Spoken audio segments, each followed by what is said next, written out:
All right, this is the copyright disclaimer. Copyright disclaimer under Section 107 of the Copyright Act of 1976. Allowance is made for fair use for purposes such as criticism, comment, news reporting, teaching, scholarship, education, and research. Fair use is a use permitted by copyright statute that might otherwise be infringing.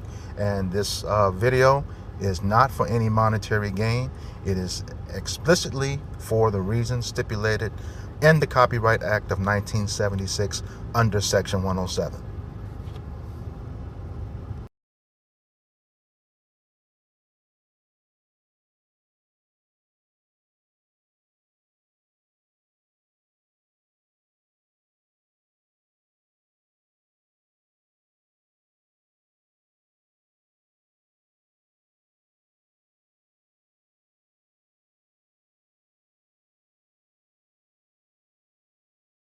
Did you know that in 1863, a mob of white adults hunted down toddlers in the streets of New York City?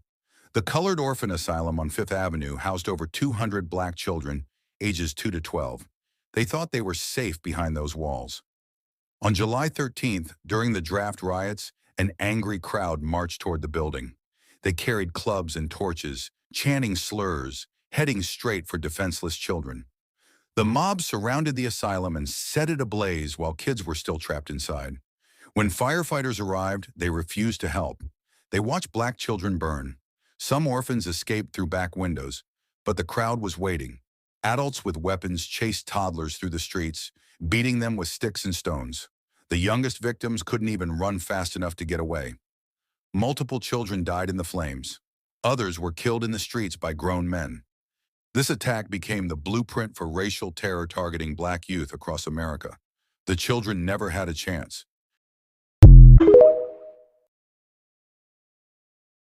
They like to call it a riot, but let's be real. In 1863, New York turned into a 4-day lynch mob. White men burning, looting, and killing black people in the streets. All because they didn't want to fight in a war to end slavery. So here's what set it off, right? Lincoln's Union Army was bleeding men in the Civil War. So Congress passed a draft. But here was the fine print, right? If you were rich, you could pay $300 to dodge it. $300 back then is like 10 grand today. So who got drafted? The working poor, of course. Next up on the expendables list. And a lot of those poor men were Irish immigrants. And instead of directing their anger at the rich who bought their way out, they turned it on the one group with even less power. Black New Yorkers. Because in their minds, they were being forced to die for black freedom, all while fighting for scraps in the job market. And then it exploded. White mobs stormed through Manhattan. They looted stores, burned the draft office. But the real terror was that they hunted black people. They lynched men in broad daylight. They beat children to death. They set the Colored Orphan Asylum, home to over 200 black kids, on fire. The kids barely escaped, but the building was gone. Black dock workers were murdered, all because white longshoremen didn't want to compete with them. Families were dragged from their homes. Some were strung up on lampposts. This wasn't random chaos. It was targeted racial terror. And by the time federal troops fresh from Gettysburg rolled into the city, at least 120 people were dead. Most of them were black. Thousands more fled Manhattan for good. Entire black neighborhoods were emptied. And here's the sickest part. New York's black population never recovered. By 1865, the city had half as many black residents as it did before the massacres. Families who had been building lives for generations were just wiped out in a single week of white rage. So don't just call it a draft riot. These were poor whites proving that even when crushed by the same system, they'd rather kill their black neighbors than fight their oppressors. And the city that now calls itself progressive, it was built on the bones left behind in 1863.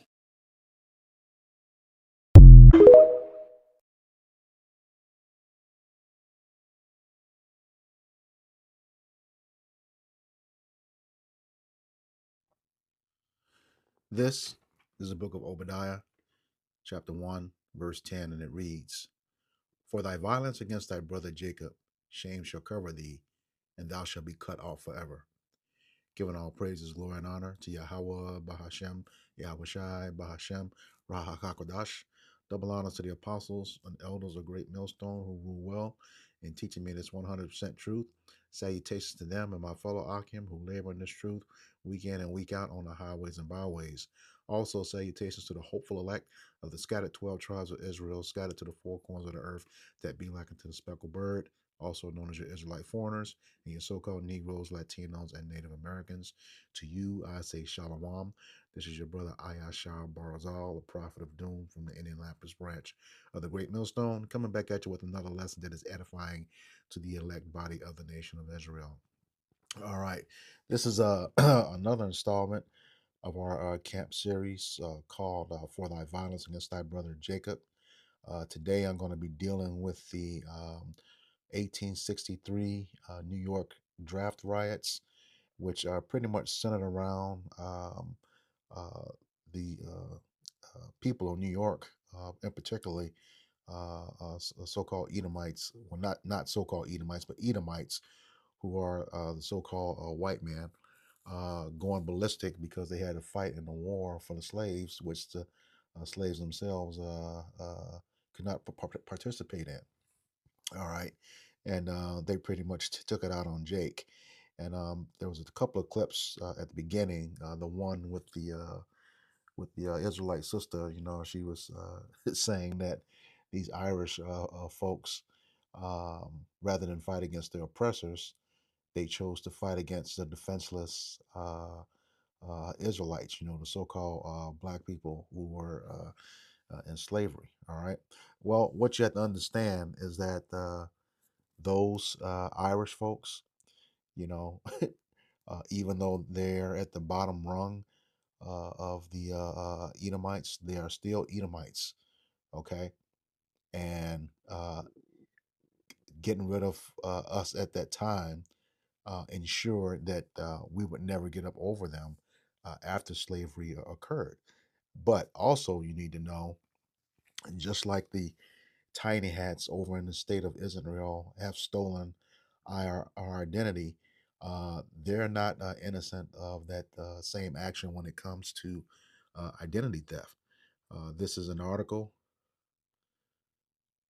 uh, from the Irish Times. I'll put a link of it in the description box. It's a totally different lesson, but just want you to know that they're not the original Irish. Let's just put it that way. And it's titled "Early Irish People Were Dark Skinned with Blue Eyes" documentary. It's a whole article on this. You can type that in. Just ask them the question. It'll bring up a bunch of articles. This one is from the Irish Times, and along with the article for the New York riots.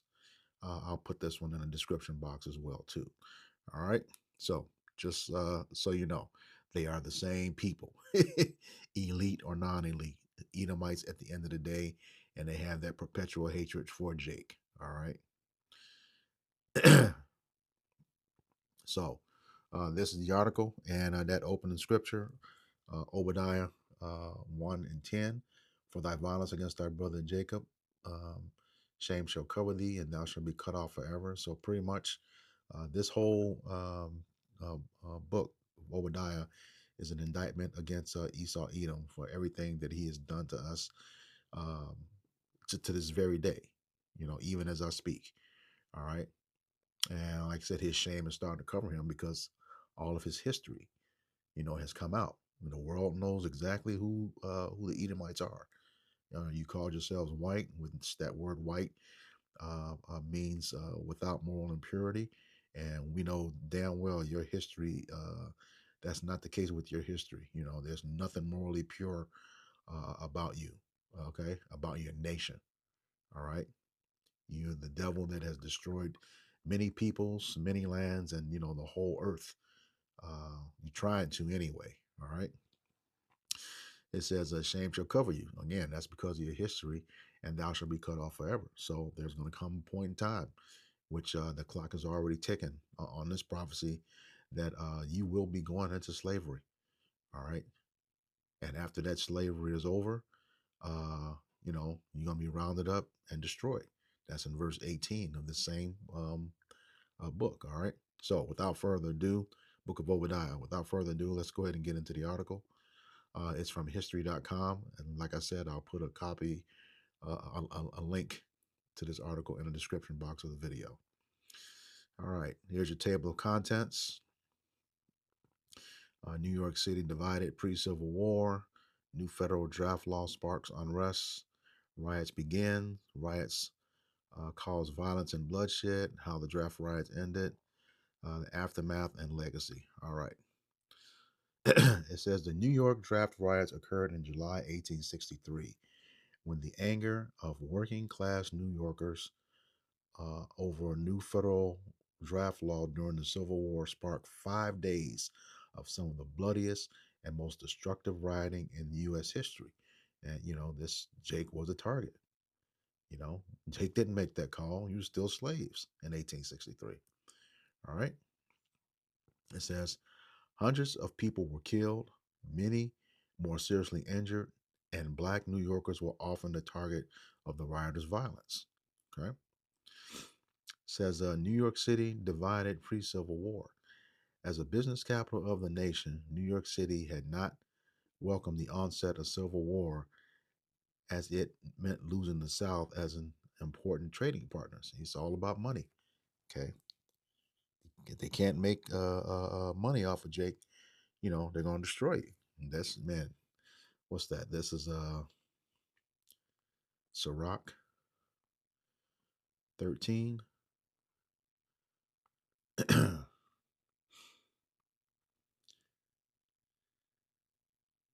All right, verse 4 says, If thou be for his profit, he will use thee. But if thou have nothing, he will forsake thee. So yeah, they're about to lose that money based on slavery. Okay, all right. So that's what Esau's about, man. If they can't make money off of Jake, they don't want shit to do with you. All right. Back to the article, and we see that. You can see that in the music and the entertainment industry today. It says cotton was an extremely valuable product for New York's merchants. Before the Civil War, cotton represented 40% of all the goods shipped out of the city's port. And long after the slavery trade was made illegal in 1808, the city's underground market and enslaved people continued to thrive. And it makes you wonder, when that orchestrated demolition of the Twin Towers happened in 2001, it was said that coffins were found under under there, and the slaves were the first commodity on the New York Stock Exchange. So all of this is coming together now. All right.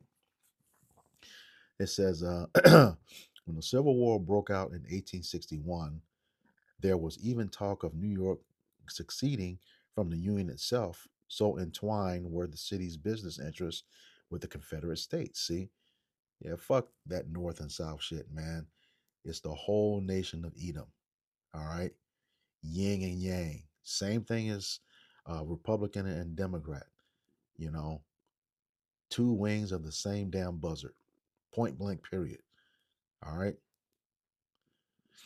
It says as the war progressed, New York's anti-war politicians and newspapers kept warning its working-class white citizens, many of them Irish or German immigrants, that emancipation would mean their replacement in the labor force by thousands of freed enslaved people from the South. And that within itself is some bullshit. If you go into the etymology of the word emancipate, it means transfer of ownership. All right. So this war broke out in 1861. The Emancipation Proclamation passed Congress January 1st, 1863. All right. And the most ignorant of our people, were looking for Juneteenth to be a holiday. Texas dragged their feet for another 2.5 years. Okay, June 19th, 1865. All right, the last state to go with the Emancipation Proclamation. All right, so while that was happening, you go through the history. The 13th Amendment was making its way through Congress. Okay. And it was ratified. As a matter of fact, the anniversary was just this past Saturday, December 6th, 1865. Okay. So while it was making its way through Congress, um, which, 13th Amendment, slavery was abolished unless you became a felon. Um, from the time of January 1st, 1863, up until the point Texas was the last one to ratify it, and a couple 2.5 years later, they were taking all those black codes and changing them into laws so that Jake would become a felon and go right back to the plantation that they came from. You had loitering law, so you were, free from slavery. All right, and a bunch of Jakes are waiting, for a job opportunity. Well, the slave patrol cops could come up. You know, loitering was a felony. All right, threw you right back in jail, or if you didn't have your papers. You know, so it's a jacked up system. Meant to oppress us forever. And Jake is not understanding that when you keep believing in this government. All right. So continue on with the article. Other things that Jake really needs to look up. All right. It says in September of 1862, President Abraham Lincoln announced the Emancipation Proclamation. Okay, which would take effect early the following year, January 1st, 1863, confirming the workers' worst fears. Okay, so here it was. Now that propaganda is spreading. They're going to take your job. Same shit they're doing today. All right. And look at what's happened thus far. They're trying to reverse that with all the DEI stuff. When it's the DEI stuff that's really affecting them the most.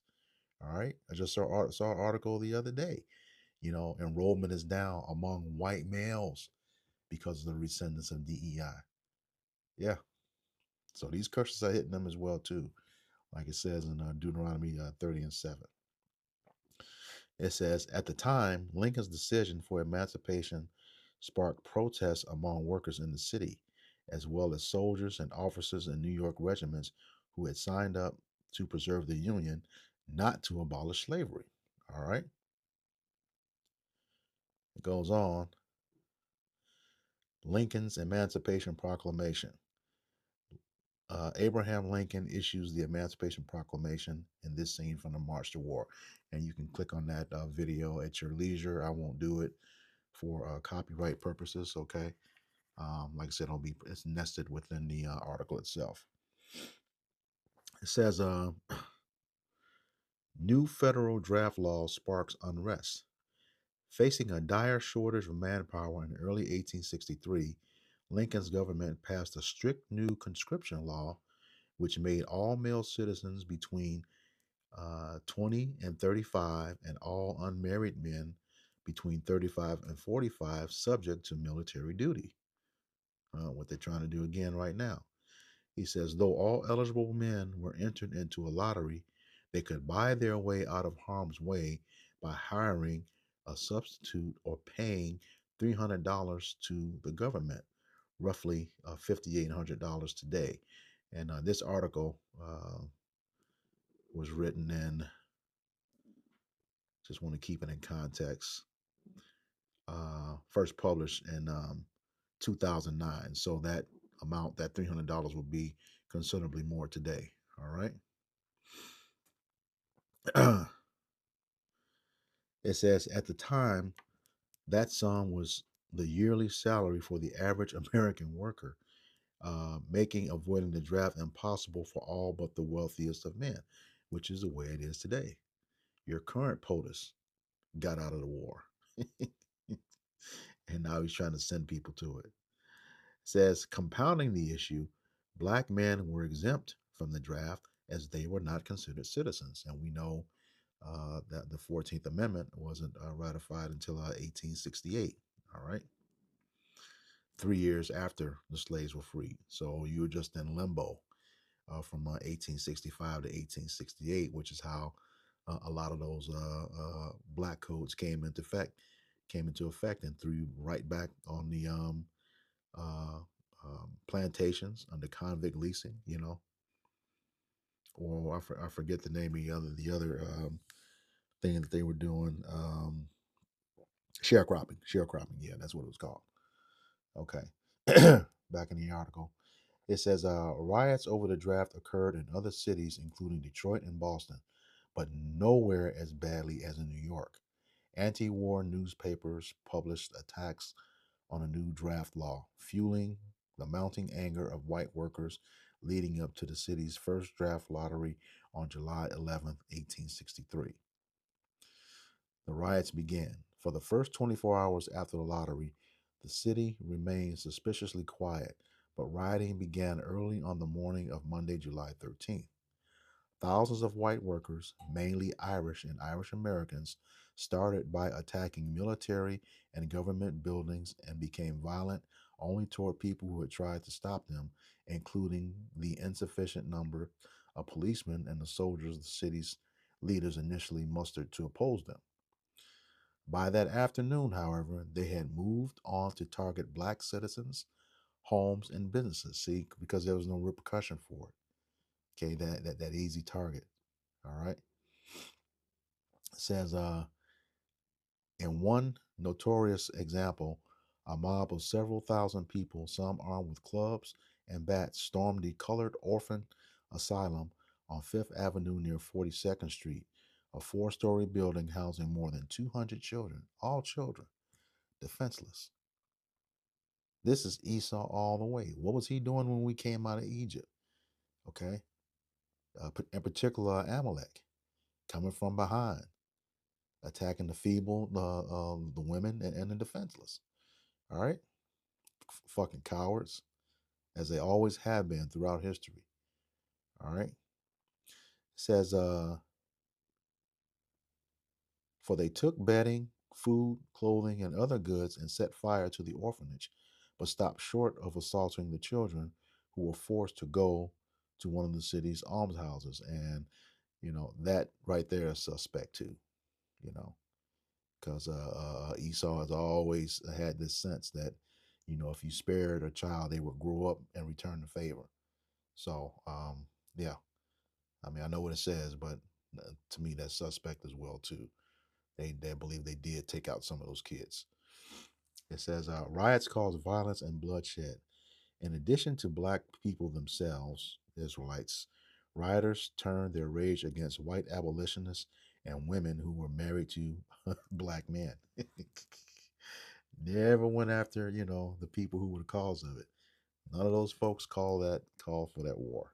Okay, but that's how, and we saw that today. Okay, and most recently back in September, uh, uh, the dude from Turning Point, you know, assassinated, CK assassinated in broad daylight. What's the first a few things in the news? Two black men hung in Mississippi, and these people go to HBCUs, had absolutely nothing to do, but they're looking for any reason to justify getting rid of Jake. All right, anything, and that's why you Jake keep believing. There's hope for these people. That Psalms 53 says there's not one who is good, not one. So keep putting your trust in these folks in the government, man. They showing you their horns now. All right. Back into the article. It says riots cause violence and bloodshed. It says in addition to black people themselves, rioters turned their rage against white abolitionists and women who were married to black men. White dock workers long opposed black men working on the docks alongside them. A demonstration against employers hiring black workers on the docks had turned violent earlier in 1863, took the opportunity to destroy many of the businesses near the docks that catered to black workers and attack their owners as part of their effort to erase the black working class from the city. And man, that brings to mind You know, had nothing to do with it, but Jake was the target. It's Amos 1 and 11. And it reads, For thus saith Yahweh Bashem Yahweh Shai, for 3 transgressions of Edom, and for 4, I will not turn away the punishment thereof. All right. So your punishment is coming, Esau, Edom, for stuff just like I just read. And why is that? He says, because he did pursue his brother with the sword. Okay. And we know the sword can be any instrument of extreme harm or death. Okay. And did cast off all pity. Not once did you consider these people had nothing to do with what was going on. They weren't even classified as citizens.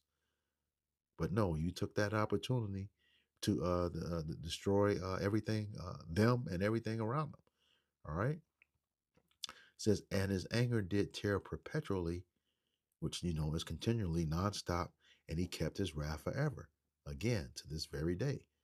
This is what's happening. All right. Get back to the article.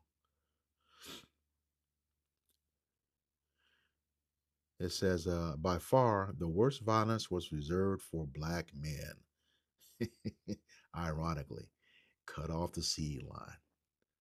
You know, you destroy the man, you destroy the nation because it's the nationality or the nation is determined by the man. All right. It says, by far, the worst violence was reserved for black men, a number of whom were lynched or beaten to death with shocking brutality. In all, the published death toll of the New York City draft riots was 119 people, though estimates of the actual number of people killed reached as high as 1,200. Okay. It says how the draft riots ended. It says New York leaders struggled with the task of containing the draft riots. Governor Horatio C. Moore was a peace Democrat who had openly opposed the draft law and appeared sympathetic to the riot. New York City's Republican mayor, George Opdyke, wired the War Department to send federal troops but hesitated on declaring martial law in response to the rioting.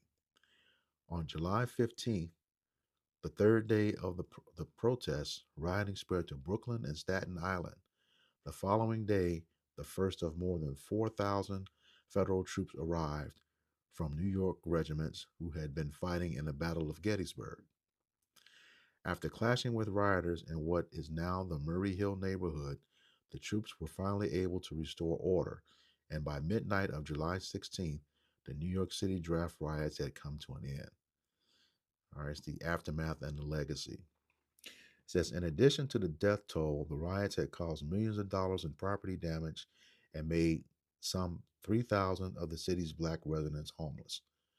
The New York draft riots remain the deadliest riots in U.S. history, even worse than the 1992 Los Angeles riots and the 1967 Detroit riots.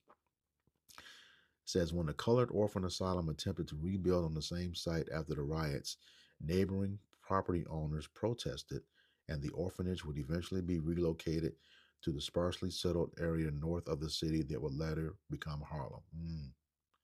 Interesting.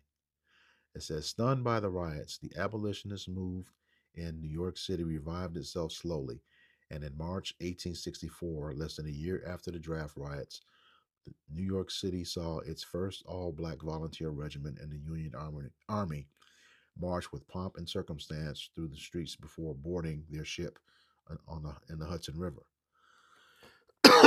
Slocky.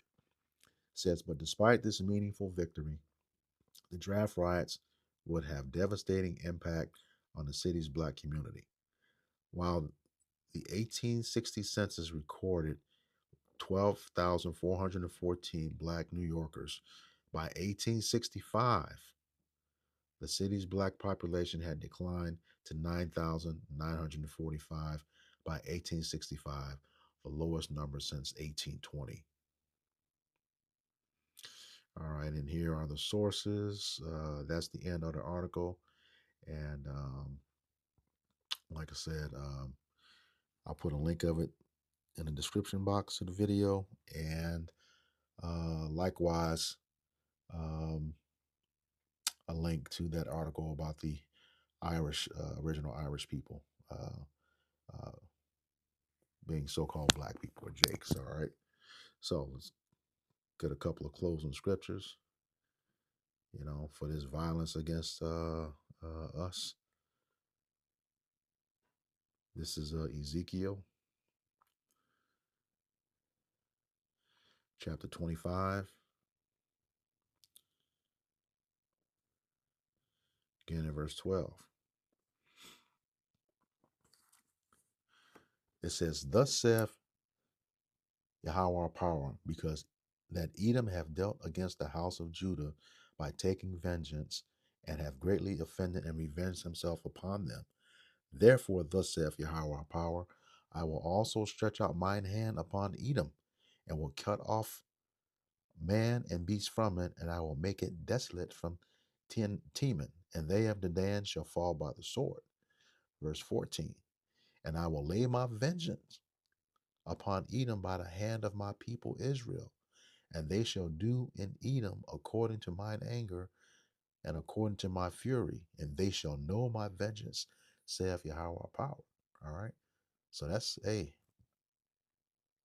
coming back. You're gonna have to pay for everything that you did.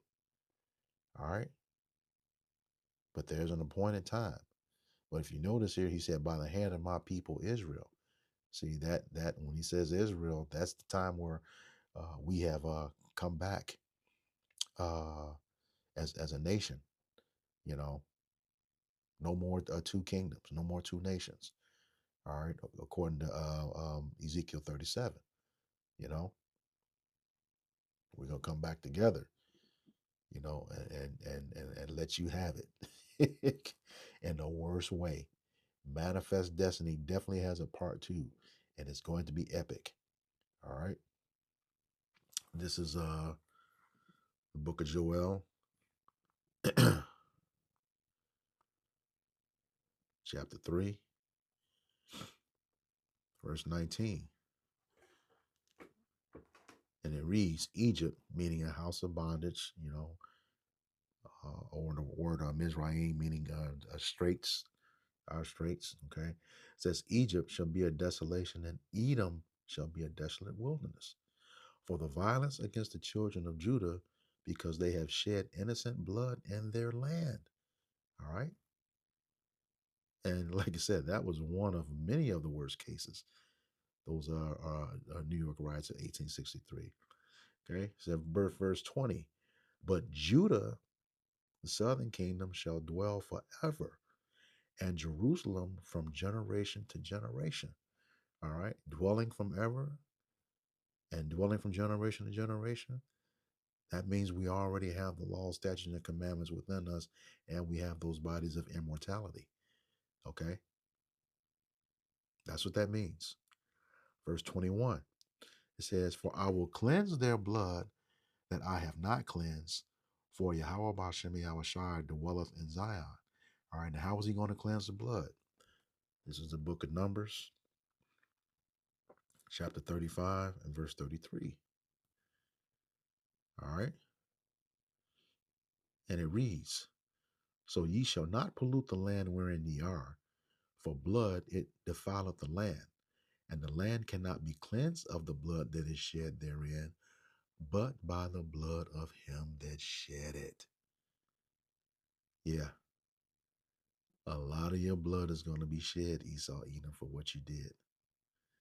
You know, the Lord says that, you know, Isaiah 63, a lot of your blood is going to be shed for what you done. And you continue to do it. The chariots are up there, but you're still trying to move forward with your plan. All right.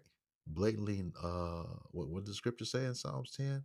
The Most High is not at all in his thoughts. He created you. He gonna fuck you up too by the hand of his people. All right.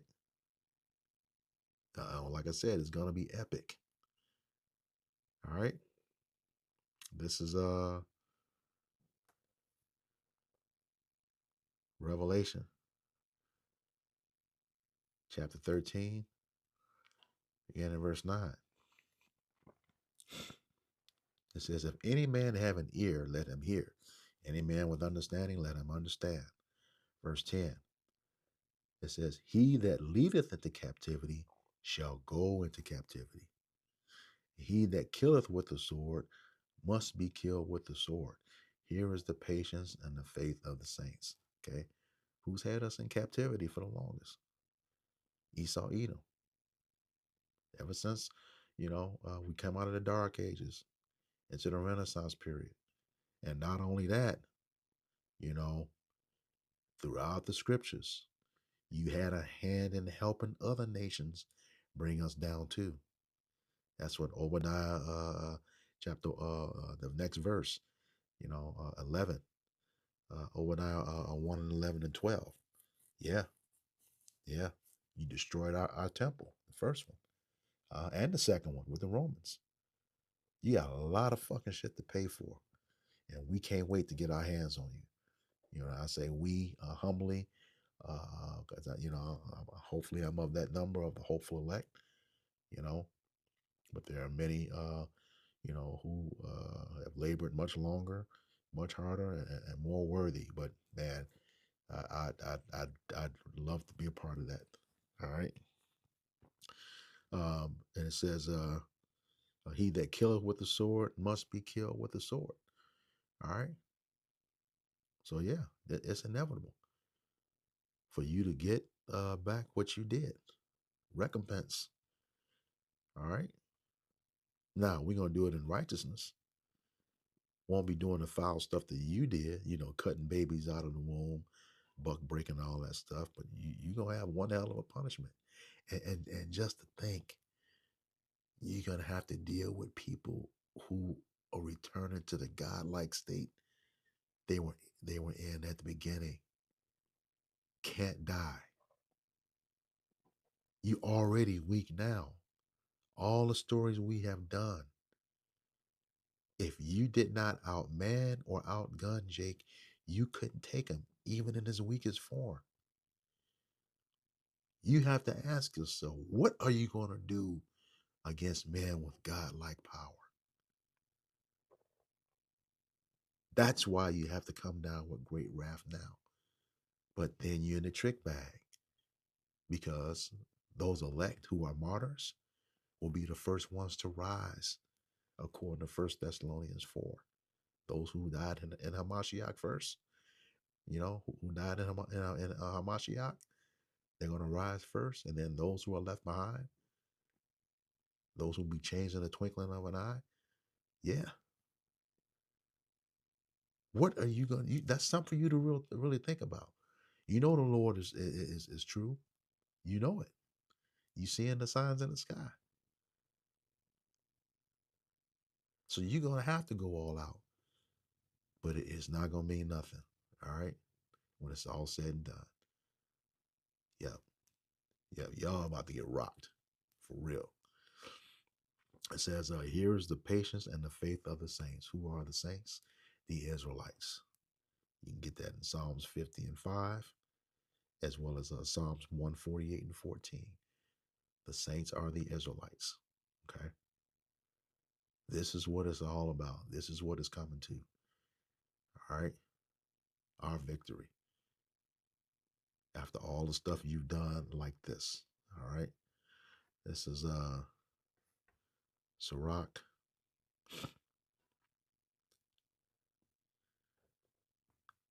chapter 10, verse 8. It says, because of unrighteous dealings, injuries, and riches got by deceit. That's explaining that whole article. Unrighteous dealing, you know, accusing us because of a law that we didn't make. Okay, riches, you know, that whole South being the customer because of the cotton picking. You mad about that? The injuries, what you did to us because of the declaration of civil war. All right. It says the kingdom is translated from one people to another. Yep. Clock is ticking on you, Esau, Edom, and it's running out fast. All right. So with that, I hope this lesson was edifying to the elect body of the nation of Israel. Once again, going to give all praises, glory, and honor to Yahweh, Bahashem, Yahweh Shai, Bahashem, Rahakakwadash. Double honors to the apostles and elders of Great Millstone who rule well in teaching me this 100% truth. Salutations to them and my fellow Akim who labor in this truth week in and week out on the highways and byways. Also, salutations to the hopeful elect of the scattered 12 tribes of Israel, scattered to the four corners of the earth, that be like unto the speckled bird, also known as your Israelite foreigners and your so-called Negroes, Latinos, and Native Americans. To you, I say Shalom, Kwam Yasharallah, Abba Babal. We got next. Shalom.